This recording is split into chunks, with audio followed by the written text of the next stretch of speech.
Director Onesmo, kumekuwa na ndoa nyingi ambazo zimetokea hivi karibuni kipindi hiki cha mfungo.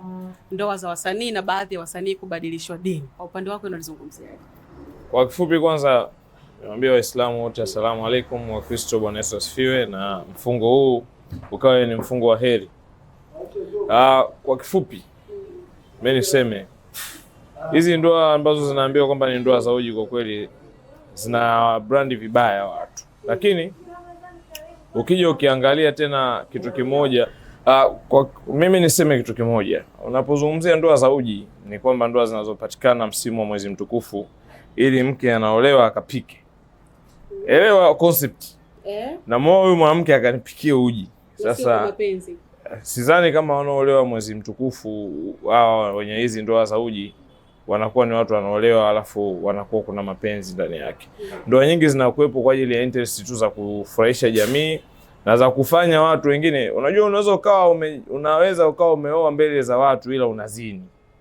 Kivipi? Yani kwamba mimi nimekuoa wewe lakini moyoni kiukweli sikuwa nakuoa wewe, ila nimekuoa ili ni starehe na wewe kiukamilifu mwezi wa mtukufu, kwamba na Mungu anaona kwamba yuko na mkewe.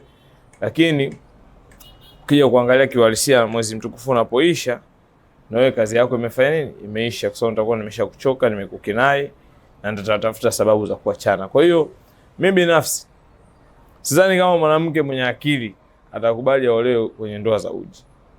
Nafikiri ni wanawake ambao wana upeo mdogo tu na ambao wana hamu ya ndoa ambazo hazina mbele wala nyuma ndio wanakubali kuolewa msimu huu wa mwezi ambao ndoa za uji. Kama mwanaume anakupenda angekuoa mapema sana au angesubiri Ramadhani ipite. Mimi nafikiri pia kama anakupenda mwanaume angekuoa baada ya Ramadhani, kwamba sasa muda huu mke wangu tutumie sasa kuombea Mungu familia yetu itakavyokuwa. Kwa hiyo kaa huko, mimi nikae huko. Alafu baada ya Ramadhani kupita sasa ndio tuende kwenye ndoa. Lakini unakuta mtu ndio tunaona hawa wengine, namuona Gigi. Sijui kuna wengine. Yaani kuna wasanii sasa bahati mbaya hao watu wenyewe wanaolewa CV zao kidogo zilikuwa zinacheza. Yaani CV zinayumba. Sasa hapo watu wanaziangalia zile ndoa kwa macho mawili. Mimi mtu kama Gigi nishashuhudia zaidi ya wapenzi hata 5 wamefika akisema huyu ndo wa mwisho, huyu ndo wa mwisho, huyu ndo wa mwisho, huyu ndo wa mwisho. Sasa mimi namuombea heri huyu jamaa aliyeamua kumpeleka kwenye Uislamu ikawa kweli ndo wa mwisho. Lakini kama wameoana tu kienyeji kwa shinikizo, unajua zile hamu ya kufanya mapenzi isifanye uoe. Nimekuona wewe msichana mzuri nikakutamani na nini, hapana. Tuoe katika namna ambayo mtu anaona kweli hawa watu wanaenda kuoana kwa ajili ya mapenzi na kwa ajili ya kujenga familia. Lakini unapooa au unapoolewa eti kwa sababu tu ni mwezi mtukufu, kidogo unafanya sisi tukae tukusubirie mwezi mtukufu ukiisha tuone utaelekea wapi. Kwa hiyo mwanamke unajielewa, usije ukakubali Ramadhani na ukuja ukaingizwa kwenye kundi la watu wanaolewa ndoa za uji. Zinafedhesha sana ndoa za uji. Kwa hiyo kwa Zailisa inasemekana ndoa yake ya 3. Kwa hivyo kama ndoa hii pia ni ya uji, na tutegemee kwamba kuona ndoa hii ikivunjika tu baada ya Ramadhani. Mimi ni mwanandoa. Siombei ndoa ivunjike. Ila kwa trend ya yule rafiki yangu uzuri, yule ni rafiki yangu. Zailisa. Kwa trend yake amekuwa ni kinara wa ndoa zake kuvunjika. Kwamba ndoa zake nyingi zinavunjika. Na mimi sitamani kumuona anakuwa kwenye kundi la watu kumtafsiri vibaya. Kwa hiyo natamani ikawe ndoa yake ya mwisho, hata kama ni ya uji ni ya nini, basi iwe ndoa ya mwisho, iwe ndoa yake iwe ya heri, basi endelee hivyo. Kwa sababu sijajua zaidi sana ndoa yake inakumbwa na nini mpaka inafikia hatua hiyo. Sielewi nini wake kinatokea kwenye ndoa. Nimesha kukaa na Dula nikamuuliza ndugu yangu, kwani kuna nini kilitokea kwa ndugu yangu? Ile nyingine nilikuwa najua sababu zake hizo zingine. Ile hii ya Dula nilikaa na Dula. Kwa kweli hata Dula kabla ya kumuoa Zailisa mimi alishawahi kunihusisha, kama nimekuona huko karibu na Zailisa umekuja naye kwenye kipindi, lakini nimeona pia mna chat sometimes. Vipi? Nikamwambia, lakini baadaye anakuja basi Onesmo. Sijui nini kilitokea, lakini mimi namuombea Zailisa hii ndoa ambao wao wanaiona ya uji iwe ndoa ya mwisho. Hapo umemzungumzia Dula Makabila. Dula Makabila amesikika akitoa baraka za dhati kwenye ndoa ya Zailisa na Bwana Saidi. Mimi nafikiri kati ya mwanamke aliyewahi kumuumiza Dula Makabila ni Zai. Sababu Dula aliamua kweli kabisa, mimi namjua yule ndugu yangu, familia yangu.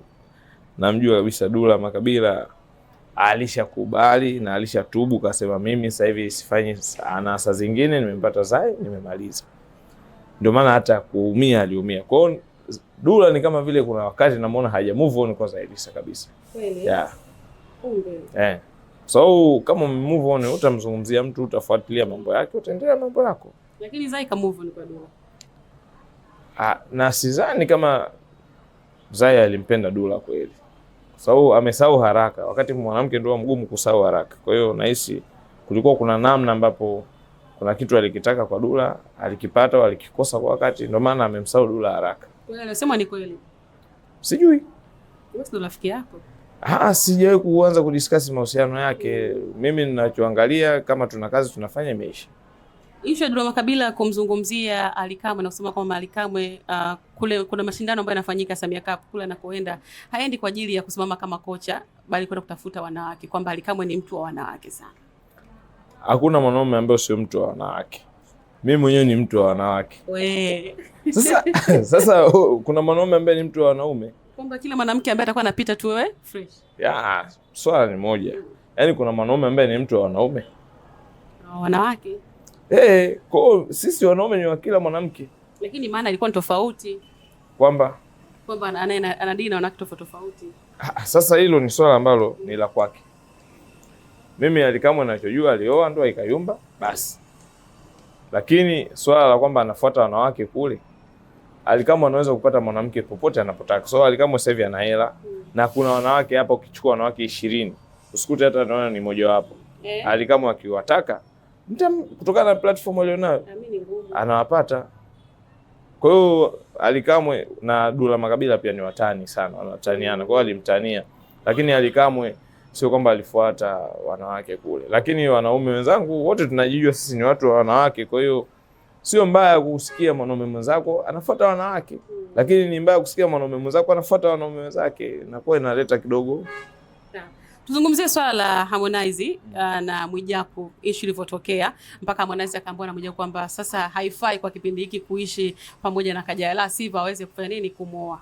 Na Harmonize akaja akamjibu, akasema ni kweli wategemee chochote, lakini pia kambadilisha dini. Hii inawezekana na ukweli? Kwanza mimi kiukweli Mwijaku mimi simkubali. Kwa nini Dalita? Mimi naona ni mtu ambaye anapenda kukurupuka. Sio ni brother na mheshimu. Lakini kuna vitu vyake havinifanyi mimi nijifunze kwake. So kwanza amekuwa ni mtu wa kukurupuka.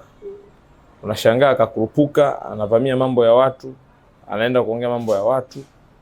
Muda mwingine anamweka kwenye mazingira magumu. Na hiyo kwa kwetu sisi tuliotairiwa porini, ukiona mwanaume anakurupuka inabidi achukuliwe apelekwe na wazee akakaguliwe vizuri, amekamilika. Akawekwe jando upya. Akakaguliwe kwanza amekamilika. Mwanaume aliyekamilika vizuri hawezi akaanza kushobokea vitu vya watu.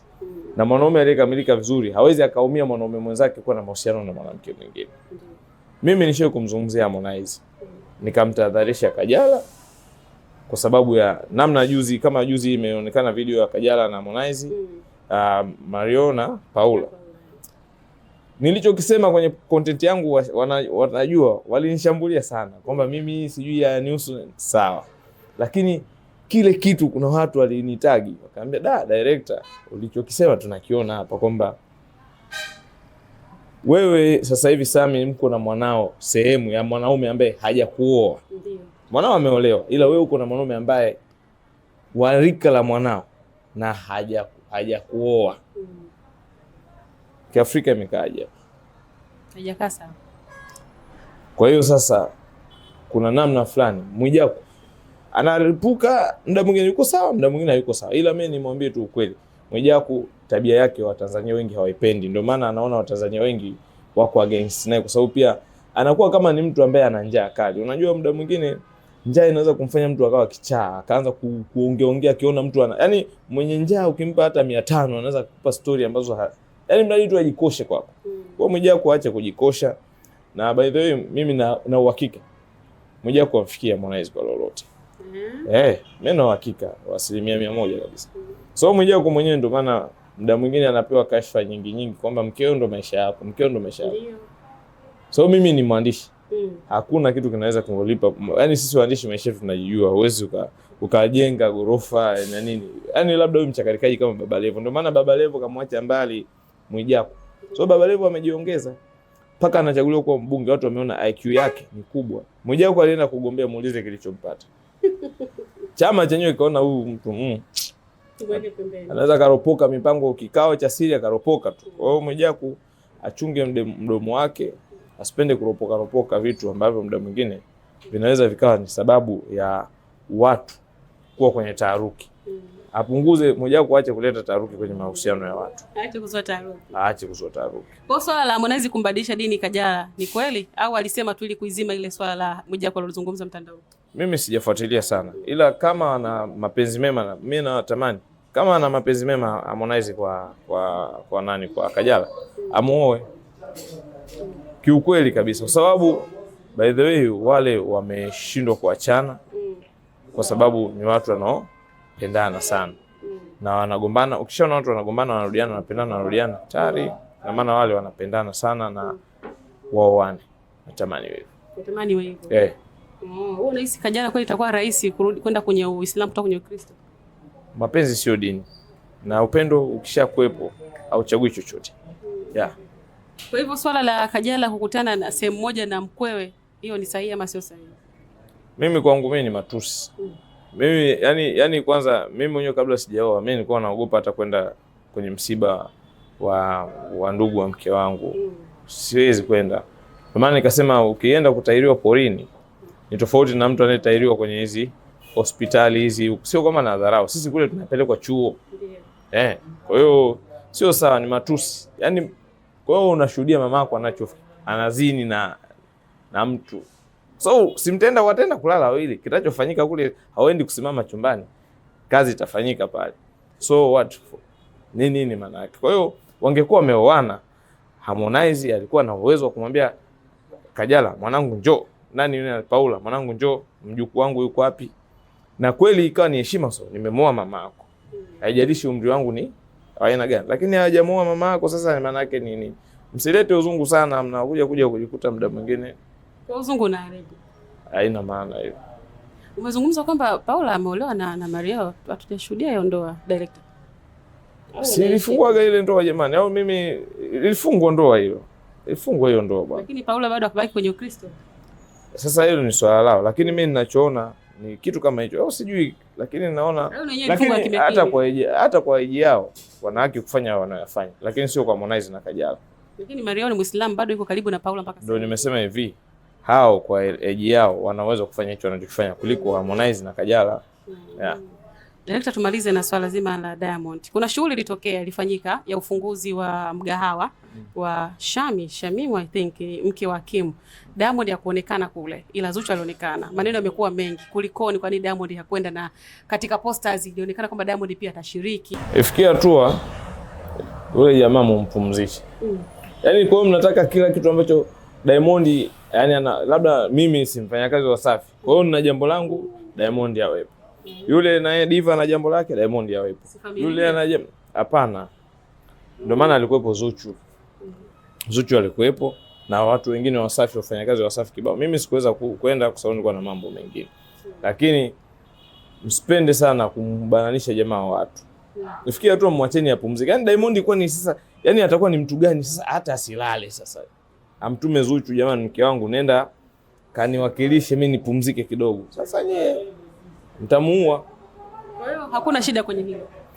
Sasa mimi hayanihusu, lakini ninachojua mimi Wasafi familia yetu tunapendana sana. Usipomuona mmoja ujue wengine wapo kwenye majukumu mengine. Na Diamond kweli lile tukio ni la familia yake, lakini si Zuchu ameenda. Kuna tatizo. Kungekuwa na tatizo na maana usingeona hata Wasafi TV tunapost hivyo vitu. Unataka waende wote? Msilazimishi vitu. Wabongo wanapenda kufuatilia mambo ya watu sana. Unajua Tanzania hapa, wewe unaweza ukawa unatembea kumbe watu walishajua una ukimwi, umeshapata sijui kifaruro, sijui magonjwa gani. Ile wewe unatembea hujui. Alafu unashangaa yani watu wana vyeti vyako hujui. Yani ndio wabongo walivyo. Kwa hiyo yani watu wanatengeneza taswira zao ambazo mtu mwenyewe mwenye tukio unashangaa. Mimi nishawaambiwaga, mimi jamaa aliposti kwenye kamedia chake kamoja kwamba siri ya Onesmo kumtuliza Diva, hawa wana mahusiano ya siri, angalia hata wakiwa wanaongea kwenye kipindi lugha yao ya macho. Nena narushiwa tu lakini kumbe wala mimi na Diva ni chemistry yetu. Yule ni mtu ambaye amenilea, amenimenta, amenikuza. Kwa hiyo ninapofanya naye kazi lazima niwe na utulivu. Sasa leo hii mtu ameona pale kaona so Diva anamuona na matashtiti, ametulia, jamaa anakula. Lakini mwisho wa siku ukweli unabakia kwamba muda mwingine waacheni watu waishi maisha yao. Yaani sio kila kitu cha Wasafi Diamond yawepo. Anahitaji kupumzika, anahitaji kufikiria vitu vingine. Ndio maana na sisi wawakilishi. Mbona mimi kuna wakati ilihitajika Wasafi sehemu, mimi nikaambiwa nikamwakilishe kuchukua tuzo. Kwa hiyo ina maana pale tena wasitoe hiyo tuzo sasa kisa yeye hayupo. Kwamba amesusia.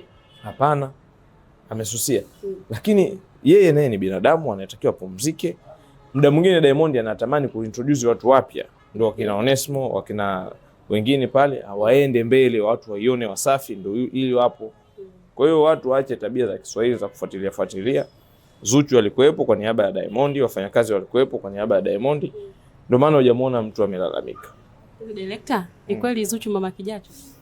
Sasa mambo hayo mimi siyajui. Wewe si familia? Hapana, sio familia ya hivyo. Kitumbo kilionekana siku ya Valentine. Haya news. Mimi ninachojua kwenye utendaji wetu wa kazi, basi hayo ndio. Yaani mimi naangalia nimetumwa labda nikampige picha Zuchu au nikafanya kazi kwa Zuchu, nimelipwa mshahara wangu, basi. Haya news. Au umesikia taarifa? Unajua ukitaka kuonekana wewe ni mtu wa hovi, uanze kutafuta mambo ambayo hayakuhusu kwa bosi wako. Kwa hiyo mimi ninachonihusu mimi kwa bosi wangu ni mkataba wangu na mshahara wangu. Nikishaingiziwa ule pale ndio mimi naona kila kitu kipo sawa. Hayo mambo mengine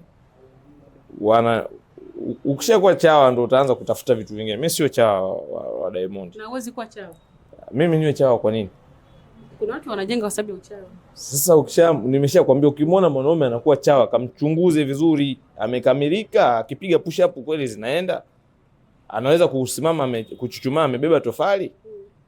Nikisema hivyo unaelewa? Mtu mwanaume yani mbebeshe mwanaume tofali, afu atengeneze kama squat hivi. Ukimwona amedumu dakika 5 ujue huyo kweli mwanaume. Sasa machawa wengi hiyo hawawezi. Machawa wengi wamepoteza ubingwa. Kwa hiyo wataalamu nikiwaambia hivyo kitu wanaelewa. Ile wewe unaweza kuwa unamshangilia mwanaume mwenzako. Tayari shughuli hamna. Ile wewe unaweza kuwa na chawa. Mimi sitaki, watanisaidia nini? Mimi ndo kwanza nakuwa. Na mimi nakuwa kwa misingi, mimi role model wangu ni Diamond. Na muangalia. Yule bwana anafanya kazi muda mwingi. Ukitaka ili uwe rafiki yake, uwe mfanya kazi, sio chawa. Yaani uwe mfanya kazi. Diamond anakupenda wewe unapokuwa mfanya kazi mzuri. Na mimi namuona yeye anapofanya kazi sana. Kwa hiyo mimi ndo ninachoangalia kwa Diamond. Hayo mengine sijui nani amemuoa nani, sijui amefanyaje, hayo mimi hayanihusu. Na utaki hata kusikia. Ya nini? Mimi ninachotaka kukisikia ameniambia Onesmo, kazi nzuri. Onesmo, Wasafi Media tunakutegemea sana. Hiyo ndo ninayotaka kusikia kwa Diamond. Vingine vyote havinihusu mimi. Sasa sisi tunamalizana hivi Director Onesmo bwana, shukrani sana ndugu yangu. Chawa wangu.